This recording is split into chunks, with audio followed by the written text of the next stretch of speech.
Hello बच्चों, कैसे हो आप लोग। आज मैं क्लास सेवन का पार्ट 3 भारतवर्ष, लेखक कौन है? जयशंकर प्रसाद।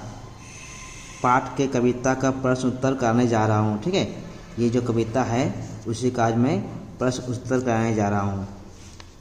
देखिए तुम लोग देखो, ठीक है, देखो ये पाठ का कविता का प्रश्न उत्तर कराने जा रहा हूँ। तुम लोग देखो, ध्यान से देखो। ओके बच्चों। वेस्ट बंगाल बोर्ड क्लास 7 अभ्यास 3 यानी पार्ट 3 वस्तुनिष्ठ प्रश्न का नंबर। निर्वासित राजकुमार कौन थे? जो निर्वासित में निकाल देना, वहाँ का राजकुमार कौन थे? अशोक, दधीची, राम या सिद्धार्थ? तो आंसर जो गुलाबी कलर का जो है वो हम लोग का हुआ आंसर राम। अब देखो, भारतवर्ष कविता के कवि कौन है? भारतवर्ष का जो लिखा हो कविता, उसके लेखक कवि कौन है?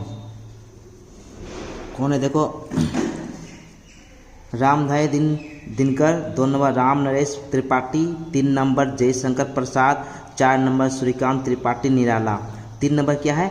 जयशंकर प्रसाद। ये जो गुलाबी वही हम लोग का आंसर है। ठीक है, क्योंकि तुम लोग समझ में आएगा, सब तो काला है इसीलिए गुलाबी कलर के तो समझ जाओगे। गणम रत्नाकर का शाब्दिक अर्थ क्या है? ठीक है, रत्नाकर का शाब्दिक अर्थ क्या है? 1 नंबर रतन में आकार या सागर या नदी। रतन का आकार नहीं, आकार यहाँ आकार, ये दोनों सेम है। यह रतन में आकार है, फिर 2 नंबर सागर है, 3 नंबर नदी है, 4 नंबर रतन का आकार। तो आंसर हम लोग क्या जानते हैं? 2 नंबर सागर। रत्नाकर का अर्थ सागर।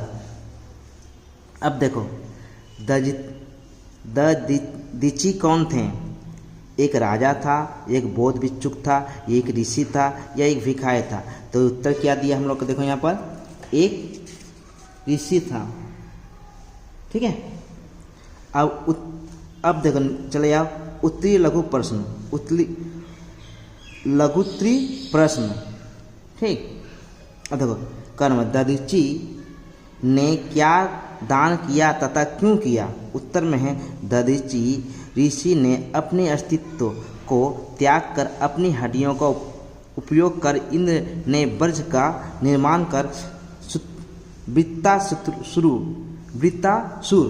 माने राक्षस का नाम है, राक्षस का वध किया। अतः देवताओं की विजय तथा असुरों की पराजय का लिए दधीची ने अपनी हड्डियों का दान किया। ठीक है, अब 2 नंबर बौद्ध भिक्षुक बनकर घूमने वाला राजा कौन थे? इनका कारण क्या था? जो बौद्ध भिक्षुक बनकर घूमा था, तो उत्तर हो जाएगा बौद्ध भिक्षुक बनकर घूमने वाला राजा अशोक थे। इनका उस रूप में भी भिक्षुक बनने का प्रमुख कारण था विशाल बौद्ध धर्म के प्रचार प्रसार तथा संपूर्ण मानवता के कल्याण के लिए सम्राट अशोक घर घर जाकर दीन दुखियों के प्रति दया तथा अपनी करुणा भावना व्यक्त करते थे। ठीक है, अब देखो, गण निर्वासित राजकुमार के प्रसिद्धि का क्या कारण था? जो निकाला गया था उसका प्रसिद्धि क्या था? उत्तर निर्वासित राजकुमार राम ने रावण की विनाश करने के लिए तथा देवताओं और ऋषियों और मानवता के संकट को दूर करने के लिए सागर की छाती पर सेतु का निर्माण किया। यही उनकी एक प्रसिद्धि के कारण है। ठीक है, अब देखो, आंगन, हिमालय का आंगन किसे और क्यों कहा गया है? भारतवर्ष को हिमालय का आंगन कहा गया है। जो भारतवर्ष है उसे हिमालय का आंगन कहा गया है, क्योंकि भारत हिमालय की चरणों में स्थित है। हिमालय भारत का गौरव है, जिसे देवताओं और महर्षियों के आग्रह पर देवताओं एवं सांस्कृतिक महत्व देते हैं। ठीक है, अब देखो के बाद 3 नंबर क्वेश्चन था बोधमूलक। अब देखो, बोधमूलक प्रश्न। अब क्या आ जाएंगे हम लोग? बोधमूलक प्रश्न है। ठीक है, बोधमूलक प्रश्न। भारत के गौरव भारत के प्राचीन गौरव का वर्णन कीजिए। उत्तर अब देखो थोड़ा बड़ा है, तो पढ़कर समझ के अपने भाषा में लिखोगे, ठीक है। देखो, जयशंकर प्रसाद जी ने भारतवर्ष की कविता शीर्ष में भारत के अतीत का गौरवमय चित्रण प्रस्तुत किया है। उनके अनुसार सर्वप्रथम हिमालय की गोद में स्थित भारत में ही सभ्यता और ज्ञान की किरणें फूटी। संगीत के साथ स्वर को विद्या की देवी माता सरस्वती ने वीणा के तारों से झिंकृत किया। आसाम वेद की रचना इसी भारत भूमि में हुई। हमारे आदि पुरुष मनु ने बीज के रूप में सृष्टि को बचाया।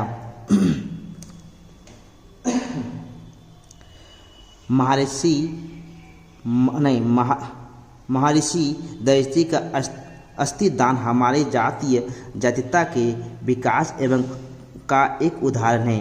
उनकी अस्थि से देवराज इंद्र ने वज्र बनाकर वृत्तासुर का वध किया। वृत्तासुर राक्षस का नाम है।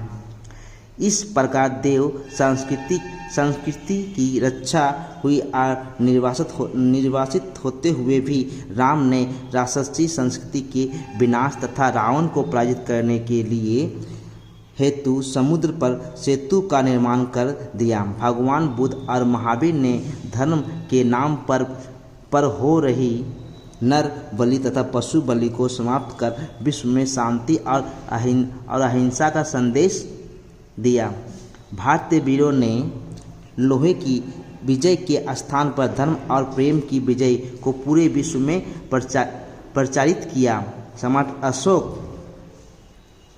सम्राट अशोक भिक्षुक बनकर घूम कर शांति, अहिंसा और प्रेम का प्रचार करते हुए सम्राट चंद्रगुप्त ने युद्ध में यवन सेनापति शैलकुश को पराजित करके भी उसे प्राण दान देकर मानवता का अनुपम उदाहरण प्रस्तुत किया। हमारे पूर्वज भारतीय चित्रवान शक्तिशाली, दृढ़ प्रतिज्ञा तथा परोपकारी थे।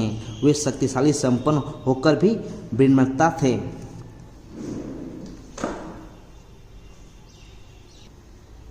अब देखो, पुरंदर ने पावी से है लिखा, अस्थि युग का मेरे इतिहास में वर्णित पौराणिक कथा का वर्णन कीजिए। अब देखो उत्तर, देवासुर संग्राम की घटना के समय का युग अस्थि युग था। देवताओं के राजा इंद्र संग्राम में असुरों से सेनापति वृत्तासुर से भयभीत थे।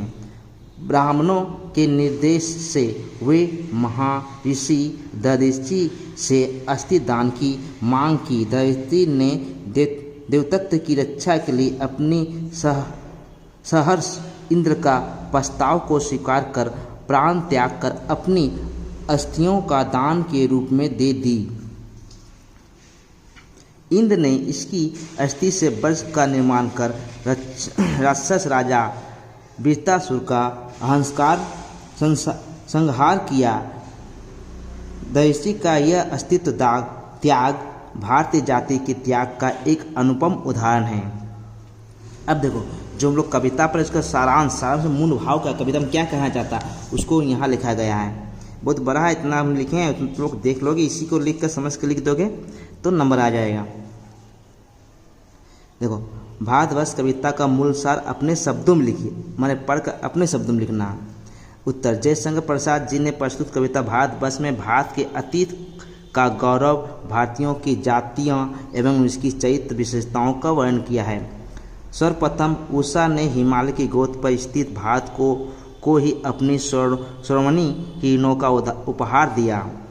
सर्वप्रथम भारतवासी ही ज्ञान संपन्न हुए और विश्व के अन्य भागों में भी ज्ञान का विस्तार और प्रचार किए। हमारे आदि पुरुष मनु प्रलय से सृष्टि को बचाया। यहीं पर सरस्वती की वीणा के तारों से संगीत के सातों स्वर फूटे। सामवेद की रचना इसी भारत भूमि में हुई। महर्षि दधीचि ने अस्थिदान देकर राक्षस राजा वृत्तासुर का संहार किया। राजकुमार राम ने सागर की छाती पर सेतु का निर्माण कर रावण तत्व का समूल नाश किया। भगवान बुद्ध तथा स्वामी महावीर ने पशु बलि प्रथा को बंद कर विश्व को प्रेम, शांति और अहिंसा का उपदेश दिया। सम्राट अशोक भिक्षुक बनकर घर घर जाकर दया करुणा का पाठ पढ़ाया। सम्राट चंद्रगुप्त ने भी रण क्षेत्र में यवन सेनापति सेल्यूकस को पराजित करके भी प्राण दान दे दिए। हमारे चीन को धर्म दृष्टि लंका तथा सिंहल को शील की शिक्षा दी। जातियों को उत्थान एवं पतन यहाँ होता रहा। विदेशियों के बर्बर आक्रमण को झेलते हुए भी हम अडिग बने रहें। हम आर्यों के वंशज हैं, हमारी जन्मभूमि यही है। हम यहीं बाहर से नहीं आए। हम कहीं बाहर से नहीं आए। ये इससे आर भी बड़ा हो सकता है, आर लिख सकते हो, लेकिन अभी तुम लोग को ये समझ कर लिख दोगे तो परीक्षा में पास हो जाएगा। लेकिन 10 क्लास में इस चैप्टर अगर रहता है तो उसको बढ़ा कर लिखना होगा। अब देखो बच्चों, हम लोग क्या देखेंगे ना, इधर थोड़ा है, देखो रुक जाओ, देखो है, हमने कभी किसी का कुछ भी छीना नहीं। हम परोपकारी, अतिथि सेवा, दिव्य प्रतिज्ञा, साहसी तथा शांति के हिमायती रहें। हम भारत के गौरव की रक्षा के लिए सर्वस्व त्याग के लिए प्रस्तुत रहेंगे। ठीक है। इस प्रकार इस कविता में देश प्रेम तथा राष्ट्र भावना का चिंतन हुआ है। नहीं बच्चे, सब पूरा है, इसको देख लोगे। अब देखो भाषा अवबोध मूलक प्रश्न उत्तर। अब देखो निम्नलिखित शब्दों से उपसर्ग एवं मूल शब्द को अलग कीजिए। उपसर्ग हो गया ये हम लोग का, ठीक है, और मूल शब्द ये हो गया। उपशब्द से मूल शब्द निकालना है, तो ये उपशब्द हम लोग है जितना है आलोक। इसमें क्या गया आ जोड़ लोक, आलोक। विमल, तो पहला जो अक्षर है बी जोड़ मल, विमल। अतिथि में अ जोड़ तिथि, अभिमान, अभि प्लस मान, अभिमान। अब देखो संगीत, सम, देखो संगीत में ये ना अंक मतलब वो म बदल गया, वो म में कन्वर्ट हो गया, ये बदल गया, प्लस गीत, सम गीत। ठीक है। अब देखो ख नंबर का निम्नलिखित शब्दों का संधि विच्छेद कर संधि के नाम लिखिए। उसको तोड़कर वो कौन सा संधि है उसको लिखना है। ये तुम लोग ग्रामर पढ़ोगे ठीक ठाक से, उसके बाद हो जाएगा, या कभी मैं क्लास ग्रामर का ले लूँगा। देखो हिमालय क्या कहेंगे, हिम जिस तरह ये तोड़ा गया है ना उस संधि में, इस तरह को तोड़कर उसका कौन सा स्वर में है, हिमालय, हिम प्लस आलय। देखो पहले माँ में आ का मात्रा है, थोड़ा बहुत हम जो जानते बताते हैं, हिम माँ में आ का मात्रा है, ये हो गया, ये इसको तोड़ क्या किया, आ को मात्रा यहाँ हिमालय, जो स्वर संधि है। समश्रित, सम प्लस श्रित, ये व्यंजन संधि है। निर्वासित, निर प्लस वासित, ये विसर्ग संधि है। इसका एक चैप्टर होता है मैं पढ़ा दूंगा, वो तुम लोग समझ जाओगे। संचय, सम प्लस चय, समचय में व्यंजन संधि। रत्नाकार, रत्न पर आकार, ये स्वर संधि। जहाँ आएगा वो स्वर संधि हो जाएगा। देखो जहाँ बिंदु रहेगा, जिस शब्द में बिंदु रहेगा वो विसर्ग संधि हो जाएगा। ठीक है। अब देखो, अब यहाँ देखो हम लोग ग नंबर निम्नलिखित सममासिक पदों का विग्रह कर समाज का नाम लिखे। क्या बोला, निम्नलिखित सममासिक पदों का विग्रह पर समास का नाम लिखिए। पहले उसको अलग करके उसका नाम लिखना। सप्त स्वर में 7 स्वरों का संहार हुआ है। ये क्या हुआ, 7 स्वरों का समाहार हुआ है। ये द्विगु समास है। देखो जो गिना जाता है उसको द्विगु समास कहते हैं, जो गिन सकते हैं हम लोग उसको द्विगु समास। याद रखो 1 2 3 4 जितना शब्द आएंगे, 11वां आएगा, चौथा आएगा, 7वां आएगा, 8वां आएगा, अष्टम आएगा, षष्टम आएगा, वो कौन सा समास होगा, द्विगु समास होगा।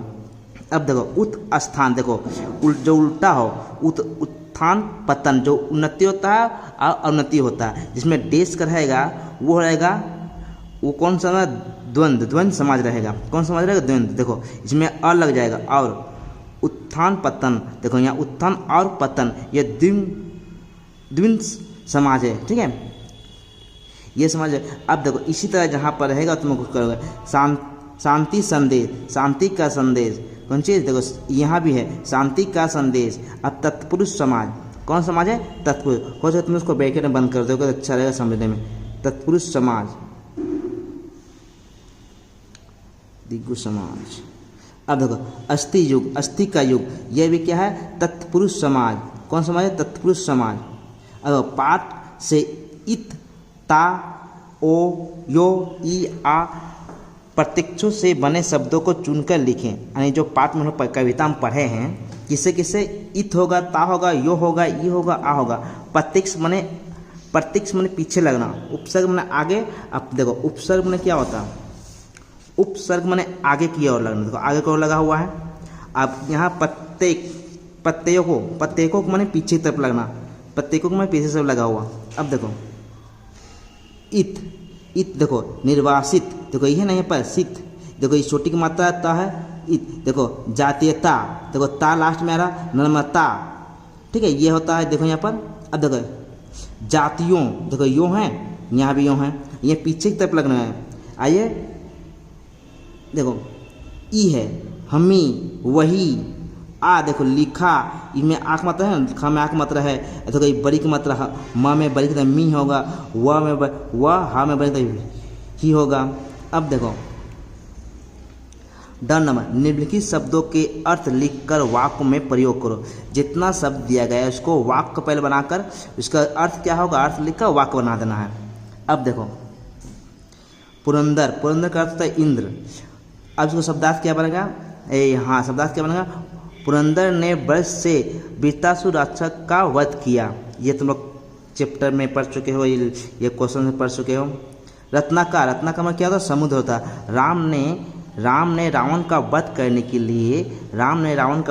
के लिए रत्नाकर की छाती पर पुल बनाया। रत्नाकर में सागर होता है, ये याद रखोगे, हम लोग सब दूसरे में पढ़ चुके हैं, देख लो शॉर्ट क्वेश्चन में। सोरसार में सब कुछ, हमें स्वदेश पर सोरसार निशावर कर देना चाहिए। सोरसार में क्या होता है, सोरसार में क्या होता है, सब कुछ, ठीक है। नर्मता, नर्मता में विनय, हमारे पूर्वजों में सदा नर्मता बनी रही। नर्मता में दया, फया, हाँ। अभिनंदन में स्वागत, अभिनंदन में स्वागत, हमें महान पुरुषों का अभिनंदन करना चाहिए, हमें महान पुरुषों का अभिनंदन करना चाहिए, ठीक है। बच्चों ये पाठ खत्म हो चुका। अब देखो मैं जो पढ़ाया उसके बाद चौथा पाँचवा लाने जाएंगे। अब देखो क्या करेंगे हम लोग, ये जो पढ़े हो अपने ये वीडियो को दोस्तों में शेयर करो, सब्सक्राइब करो, लाइक करोगे। इस तरह से दूसरा वीडियो मैं जब लाऊंगा तब यूट्यूब में छोड़ देगा, तुम लोग नोटिफिकेशन मिलेगा, तुम लोग देख पाओगे, ठीक है। ओके बच्चों, गुड बाय।